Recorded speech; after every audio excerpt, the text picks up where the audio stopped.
Welcome to the Prophecy Club. Our topic today is Dumitru Duduman, crackpot or prophet, or another way to say it is, do you see Dumitru Duduman's prophecy approaching?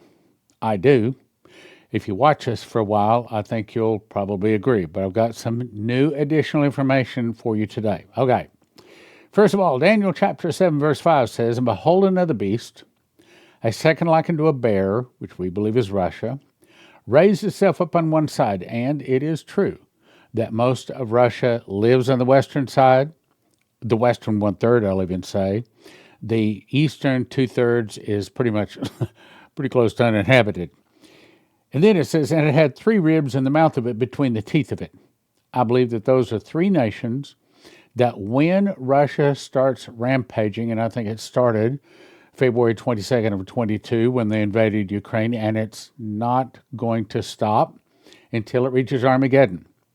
Three ribs in the mouth of it between the teeth of it, and they said thus unto it, "Arise and devour much flesh." Now, Daniel and Revelation are pretty much not talking about the past. They use the past and history to point out what is coming in the future. So I don't think that this is talking about the people that the Russians have killed in the past, which is a bunch. I think it's talking about the people that they kill in the future. Warlike people. Now, and by the way, I'm not attacking the Russians. Matter of fact, I just hung up talking to my Russian buddy. That's my racquetball buddy, and him and I are great friends. So not all the Russians are bad people. Anyway, headline, Russia moves to withdraw from the plutonium agreement with the United States. I did not know about this. This is very interesting. So Russia's State Duma has approved a bill to formally withdraw from the plutonium management disposition agreement, a bilateral pact with the United States originally signed in 2000, updated in 2010. Now, here's the point. This move effectively ends the key remnant of Cold War-era arms control efforts aimed at reducing it means that they've got 34 metric tons. Okay, what's a metric ton? Well, your average car weighs probably around a ton, in that kind of a ballpark. If it's a big, heavy car, it might reach a whole ton. Maybe some of them even maybe 2 tons, just to give you an idea of what we're talking about. So, 34 metric tons of excess plutonium. Okay, now what's plutonium? Well, I'm not an expert on warheads, but as I recall, that was the bigger of the two bombs that were dropped on Hiroshima. And plutonium is actually more powerful than uranium, if I remember correctly. So it's powerful stuff. Either way, that's my point. 34 metric tons of it. Now, this probably means that this is up to, close to, or maybe even already reached weapons grade. What does that mean? It says that they can make 17,000 nuclear warheads with the amount that America and Russia claims that they have. And they had an agreement to basically destroy this. But now Russia said, we're not going to destroy it. Okay, now what does that mean? It probably means that we're going to make some more warheads, as if 8,000 warheads from Russia, which they claim they own, is not enough. Now, okay, hang on. Okay, so try to imagine the top 100 cities in America. Get one of the top most powerful warheads dropped on them. Those warheads today are 350 times bigger than what hit anything in Hiroshima and Nagasaki. So what does that mean? It means that Russia doesn't need 8,000. If Russia just had 100 or even 200, they could still destroy America in 1 hour. But they have 8,000, and now they're saying, no, I'm not going to destroy the excess plutonium, meaning I'm going to start making more nuclear weapons, or I'm going to give it to my buddies and help them to turn it into nuclear weapons. Either way, this is really bad. Russia can now choose to provide its allies with the plutonium to make their own weapons, all against the United States. Now, this is not directly, but indirectly, it points to something. Ukraine oil and gas reserves are now below 50%, and the shutdown The Russians could shut down multiple electrical substations in retaliation for Ukrainian attacks on Russia, oil and gasoline refineries, all having to do with the Tomahawk weapons. In other words, Russia's mad. They are mad that Trump has said that he might send the Tomahawk missiles to Ukraine, and we're going to talk about that. Russia says momentum toward Ukraine peace deal has now been largely exhausted. Why? Over one small sentence, about 5 words, where Trump said he's thinking that he might just send Tomahawk missiles to Ukraine. All right, what does that mean? All right, we'll talk about it. Giving Tomahawk missiles to Ukraine would be an absolute insane thing to do, and I would say it's a lot worse than that. So, if you're needing gold, or if you have a pile of cash someplace, IRA, 401k, or in a bank, or in a bank vault, or in the mattress, wherever, my suggestion is 800-200 gold. Call them. 800-200 gold, and just see if they can help you. You don't want to lose it. You don't want to lose it. You don't want to lose your life savings in some kind of a financial crash, okay? 800-200 gold. All right. Now, back to the article. So they say, allowing the Ukrainians to have such missiles would put us right on the brink of nuclear war. This is what the Russians say. And to supply the delivery platforms, in order to do that, and to guide the missiles, all has to be done by America. So they're American missiles guided by American satellites to hit Russia. So Russia can easily say, should those be delivered, and should one of those Tomahawk missiles arrive on Russian soil, just one of them, now all of a sudden Russia can turn to the world and say, wait a minute, we attacked them second. They drew first blood.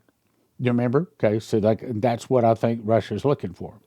So anyway, the most time Tomahawk cruise missiles can carry conventional warheads, but they were originally made to send nuclear warheads, meaning if Russia looks up and Ukraine has fired a Tomahawk missile, Russia can now say, wait a minute, that could be nuclear, and so they've got the right and the authority to attack America with their nuclear weapons. So this is a colossal mistake that Trump is doing, in my opinion. So the Russians possess the best anti-missile systems in the world. But it is inevitable that Tomahawk cruise missiles would get through because they're designed to be extremely evasive. So how would you respond if cruise missiles were heading to Washington, D.C., and you knew that they could have nuclear weapons on them? Well, what would we do? We would attack. That's the only thing we can do. Well, that's what the Russians are saying. If you send Tomahawk missiles to Ukraine, it's basically going to start a war. That's essentially what they're saying. Then on Sunday, Vladimir Putin warned again that relations between our two countries will be destroyed if the U.S. provides Ukraine with Tomahawk cruise missiles, and I agree. Trump, if you are listening, absolutely, positively do not send those Tomahawk missiles to NATO. Do not let them go to Ukraine.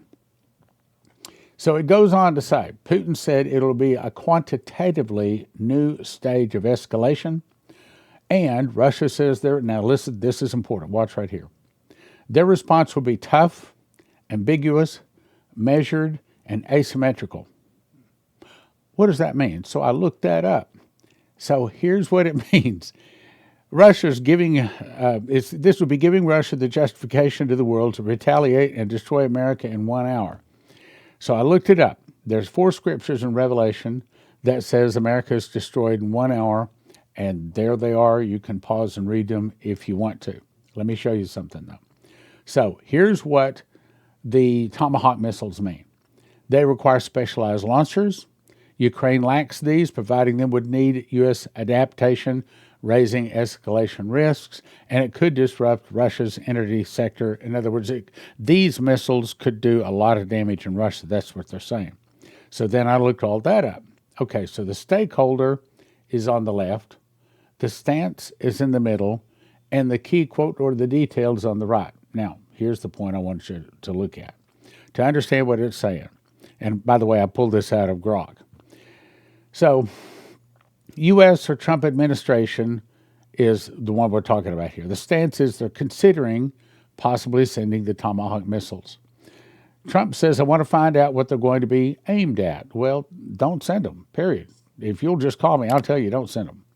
Now, to Ukraine, this would enable them to strike into deep Russian territory. But here's the way Russia looks at it.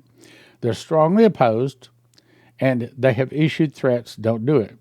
It would escalate to a new stage of escalation, requires adequate response. Ukraine can't launch them without U.S. help. It takes the satellites. Yeah, they can launch them, but they're steered by satellites. Ukraine doesn't have any satellites. That would be America that has the satellites. So, Russia has repeatedly warned that American-made, American-aimed, satellite-guided American attack missiles hits Russia, and they will do a tough, ambiguous, measured, and asymmetrical response. So I looked up. What does that mean? Tough, ambiguous, measured, and asymmetrical. Here's what Grok says it is. Tough, ambiguous, measured, and asymmetrical says, if I can get to it here. Okay, tough is no backing down from red lines. Russia portrays itself as unafraid of confrontation. That means that they would use direct military countermeasures. Now, what are direct military countermeasures? I'll tell you what that is. That's rolling submarines up on our beaches and hitting us in less than 60 seconds from launch to detonation all up and down the east and western seaboard, just like several prophets have been shown. I'll show you one of them in a minute. It's also preemptive strikes. Ambiguous means it's vague, it's unpredictable, they're not telling us exactly what they're going to do. I will tell you what the prophets say they do. They don't shoot missiles like this, okay, that can more easily be shot down. We can't shoot those down either. But instead, what the prophets say is they saw the submarines practically on our beaches. 60 seconds from launch to detonation. I don't care what kind of iron dome you have, you can't shoot those down. 60 seconds from launch to detonation. By the time you discover that they're launched, your head isn't barely even off the pillow, okay? Measure, what does that mean? It's restraint to avoid full-scale war, but scale to match the provocation. But I don't believe that Russia is going to scale the provocation or the response back. I think that if Trump does send the Tomahawks, and if the Tomahawks actually reach Russian soil, I think what you will do, I think you will hear the Russians complaining and squealing like a pig caught under a gate, but they won't do anything until the point that they're ready to take out America. And when is that? Well, probably when there's an internal revolution in America, started by the communists, when some of the people start fighting against the government, when they've got Russia, Cuba, Nicaragua, Central America, Mexico, probably Venezuela, and North Korea, and they've got all of their buddies all in secret alliance to all launch their weapons all on the same day. Mexico comes up through the Mexican border, all attacking us along with Mexico and all of the southern states there, all the central, all the way down to Panama. Panama's mad at us. Okay, we took the Panama Canal back, and we made a lot of people mad. Now, if a few Tomahawks hit Russian targets, Russia might limit retaliation to, no, they're not. They're not. It will be a full, I think that's, at least that's what Stanislav Lunev, if I can say his name again, Stanislav Lunev, the highest-ranking Russian military officer ever to defect from Russia to America, told me as we sat at lunch back in 1998, he's stunned. He said, you don't understand. The whole point of Russia is to destroy America. He explained that that's what they've been teaching their children since birth, that the objective of Russia is to destroy America. So they are waiting for their moment when the Father God, allows them to hit us. So when you see that God has given given Russia silent submarines, hypersonic missiles, weapons programs that we can't stop, and in retaliation, we can't make anything get through. They have scalar wave. They can knock out anything in the air, on the ground, on the sea, under the sea, any place on the globe, anytime they want to, and we don't have it. So God has arranged the Russians to outgun us militarily, and that's where we are. Now let me read the last thing. What's asymmetrical? Well, non-mirror image retaliation uses Russia's strengths instead of matching U.S. conventional power. In other words, I think what it's saying is that we're not going to hit back immediately. You start hitting Russian territory, killing Russians with American weapons. We won't do anything about it immediately, but we will wait until exactly the right time, and then in 1 hour, we will destroy America. Why? Because that's what they were raised up to do. Then what do? Then Russia, Cuba, Nicaragua, Central America, Mexico go against America. Then God raises up China, Japan, many of the nations. They go against the Russians. It's Armageddon. They back the Russians to the gates of Paris where they sign a peace treaty, but they make the Russians their leader. With the Russians as the leader, all the world goes down to attack Israel. It's Armageddon. That's when it's Armageddon. And Jesus returns in the clouds and defeats the armies of the earth, straight out of Ezekiel 38 and 39. Now, let me read for you what I think is one of the most important visions that anybody's had. And I first met Henry Gruver. Let's see, Prophecy Club started in 93. I met him in 91 or 92. We had Henry Gruver in to speak at the Full Gospel Businessman up in Omaha. Let's see, that would have been 89. So I met him in 1989. And we had him stay in our home. He came to speak to the Full Gospel Businessman. The guy loved him. They wouldn't even. His voice got so worn out from talking to the men. He couldn't even talk. We were giving him lemonade and stuff like that. Please keep talking. Please keep talking. People just love this guy. He's gone to be with the Lord now. Anyway, so this is what he saw. Now let me back up and tell you who he is, because you need to believe this. Again, we had him in our home. I think he probably made more DVDs for Prophecy Club than anybody. You can watch them at Watch Prophecy Club. Just go to watchprophecyclub.com, type in Gruver, Gruver, watchprophecyclub.com, type in Gruver, and all of a sudden I think it's 6 or 7 DVDs he made for us. Awesome guy, awesome. Anyway, so what he did was walk and pray over cities. He walked and prayed over 500 cities all around the globe, not just America, but all around the globe. When he was done, he'd go up to a high point. He'd raise his hands over the city and reclaim the city for God. And many times, revival would break out. He's told stories of walking into a gang-infested place. He didn't care. The Lord's with him. And the gang, remember, he'd had guns up to his throat, knives to his throat. The guy with the knife starts crying. The guy with the gun pulls the trigger and it doesn't fire. Many amazing. It's like, wow. I mean, as a matter of fact, I told Henry, and my wife and I agree, that when we're in the presence of Henry Gruver, we felt like we were closer to Jesus than with any other person we'd ever met. In other words, in our opinion, I'll tell you another story. In our opinion, he walked and talked and acted more like Jesus than any other person we'd ever met. I'll tell you a story. So this will give you an example of the kind of spirit that was in Henry. We were in, I don't know, some little town out in western Nebraska. He'd been ministering out there. We took him to minister. I think it was a Prophecy Club meeting. Anyway, we stopped at a little restaurant, and we had probably 6-8 tables in it. And he had his son there, and it was me and Leslie and him and his son. We sat down at a little booth there, and we're having, I believe it was dinner. And his son, I don't have any. Okay, so let's say that my little bear of honey is a ketchup bottle. His son picked up the ketchup bottle, didn't check to make sure that the lid was on tight, and he was going to shake it. He went like that. When he did, that ketchup was like, and the ketchup went just like this. It went right here. It went in his ear and right across. You couldn't have hit him any more perfectly in the very, very worst way. That ketchup hit Henry Good just like that. Now, I know how I would have reacted if my son had done that to me, and it wouldn't have been as calm and loving as Henry reacted. So I was watching Henry. I wanted to see how he was going to handle this, because I thought I would probably not be nice. Henry went, oh.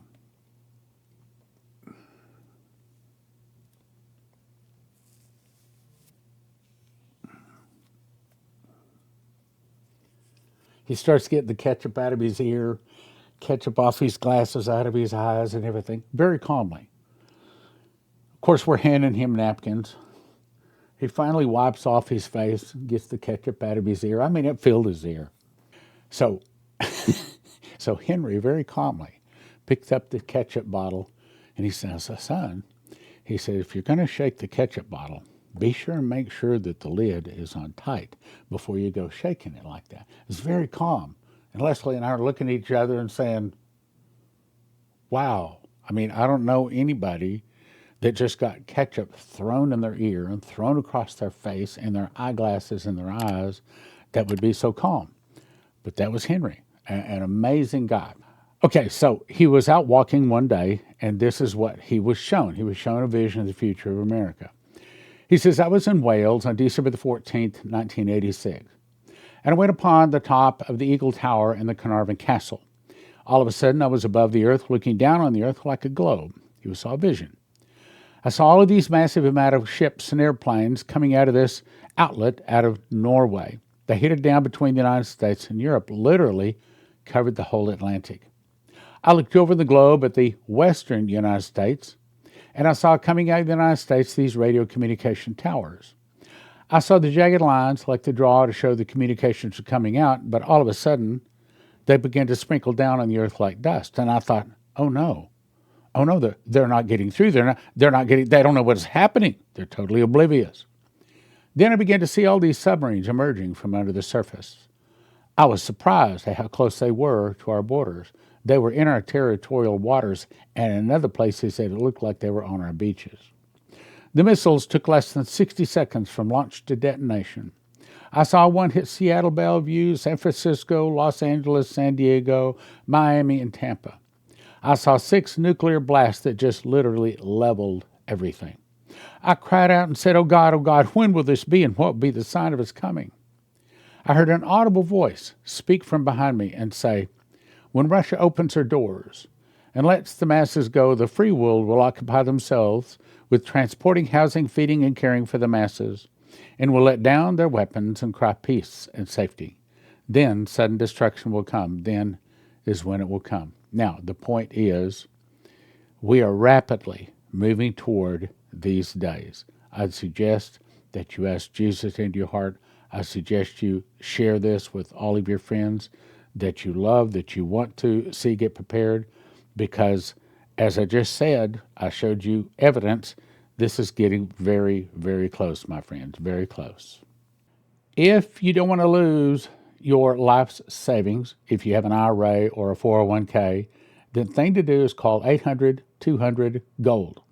800-200-GOLD. These folks are Christians, and they specialize in helping people not lose their life savings in the event of a stock market crash and things like that. Look, most of the 401ks, most of the IRAs are in paper, backed by paper, and as Lindsey Williams says, if it's in paper, it's worth the paper it's written on. You can lose it all.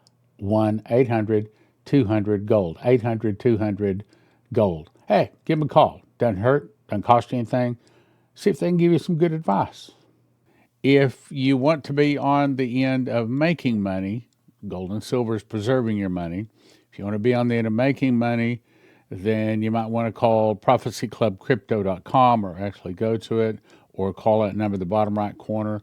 Ask them about crypto if you're in the position where you can make money. When the suitcase nukes, I didn't say if, I said when the suitcase nukes go off, if you want your car to start, if you want your computers and your refrigerators and things like that, anything with a computer chip to work, you want to have one of these from EMPShield.com. EMPShield.com. And they have videos up there. It takes about 10 minutes to put on. It's not complicated at all. And if you use the word prophecy, promo code prophecy, you get a $50 discount, and it helps your Prophecy Club.